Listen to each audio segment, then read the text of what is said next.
Bem-vindos ao canal, o Economista na Prática. Hoje nós vamos conversar um pouco a respeito dos microsistemas econômicos.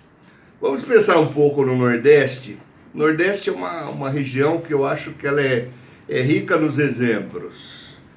Ali nós temos uma necessidade premente de água, né?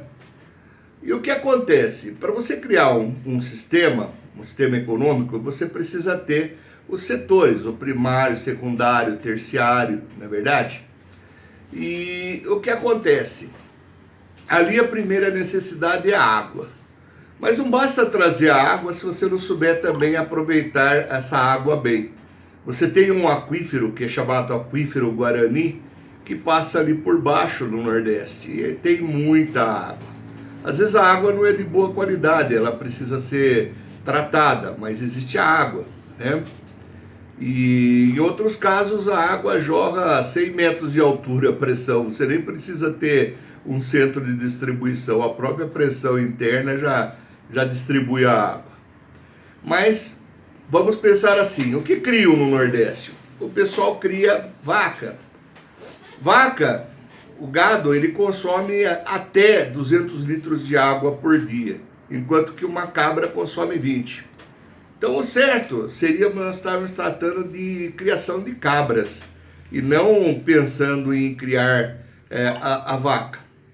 Então o primeiro passo, trazer a água. Essa água pode vir de poços, pode vir através de tubulações.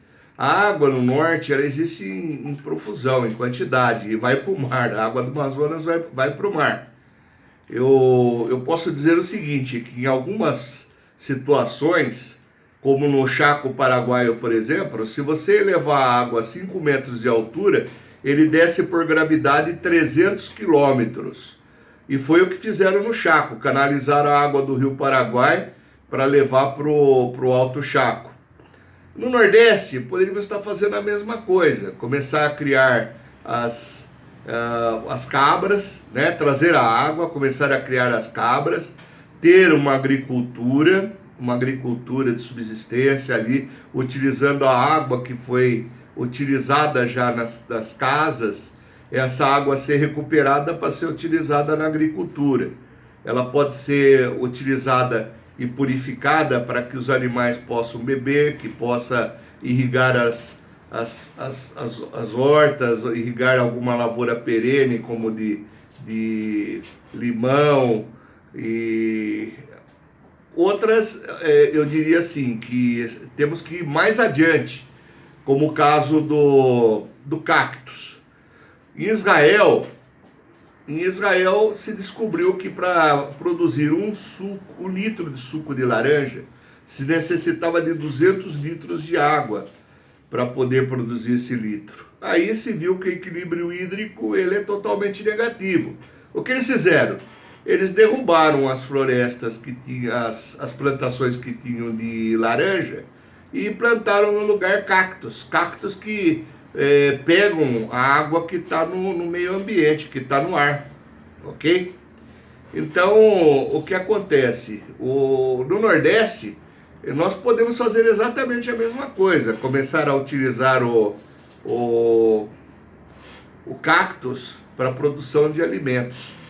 Mas também poderíamos usar o superávit de água, né, o que sobrar da água de uso para animais, para do uso doméstico ser reutilizado e utilizar também em pequenas plantações. Eu digo limão porque é uma planta bastante útil e comum, né? E que você consegue irrigar por gotejamento.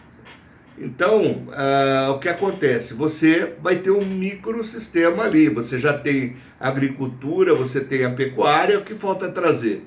Indústria e comércio, né?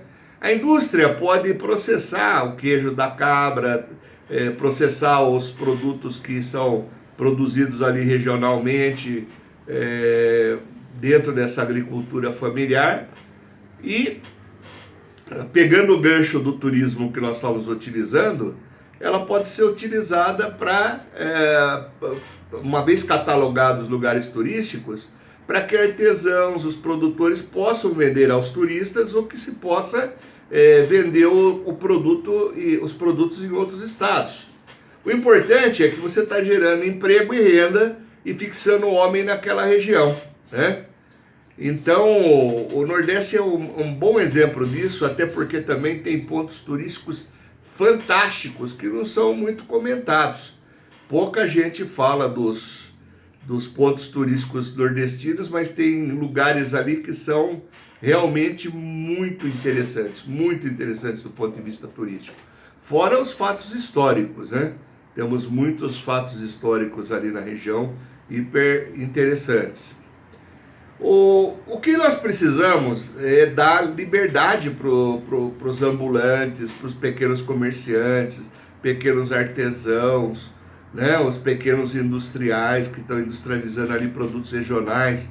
E é preciso responsabilizar a polícia, os GMs, os fiscais que tratam de uma forma absolutamente desumana essas pessoas.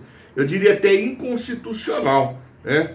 A GM deveria estar ali para servir, mas ela acaba servindo o interesse de algum governador, que infelizmente hoje em dia nós estamos vivendo uma situação que não vivemos nem no regime militar, uma situação absurda de cerceamento de liberdade, de agressão a comerciantes, ambulantes, e as pessoas de uma forma geral.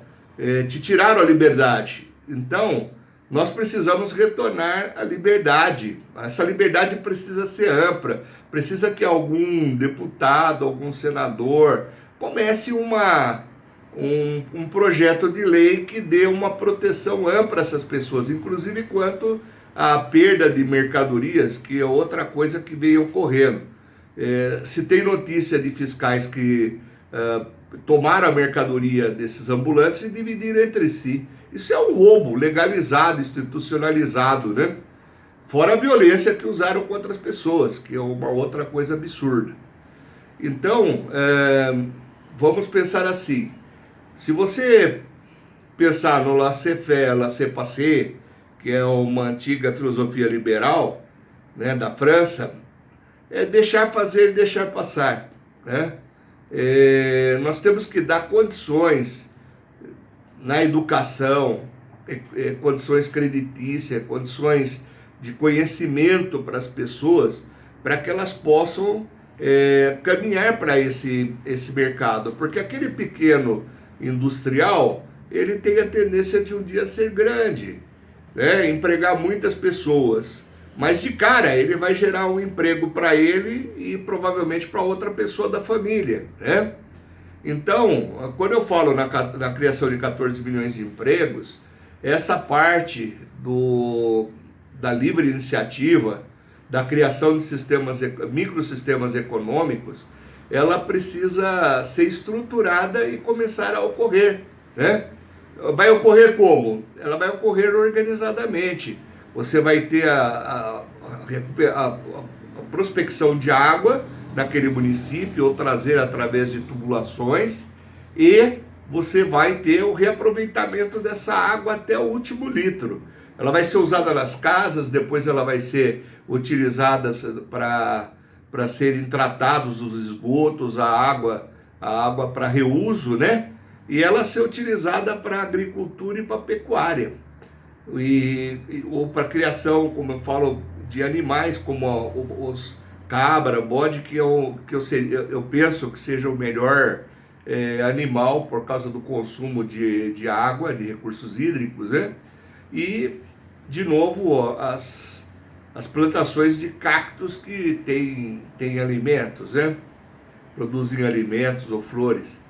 Mas outra coisa, o gotejamento, no caso de lavoura perene, como no caso do limão, laranja, né? Embora, de novo, nós temos que buscar alternativas que tenham um balanço hídrico adequado. Então, temos que começar isso através de movimentos, e não adianta você ficar sentadinho aí sem se mexer. Nós precisamos compartilhar esse vídeo, fazer chegar a pessoas que tenham condição de trabalhar a parte legal dentro do governo e implementarmos isso. Cada um precisa fazer sua parte. Por isso que eu vou pedir para vocês que compartilhem esse vídeo, né? Que nos ajudem a divulgar esse trabalho e rumo aos 14 milhões de empregos. Obrigado pela sua audiência.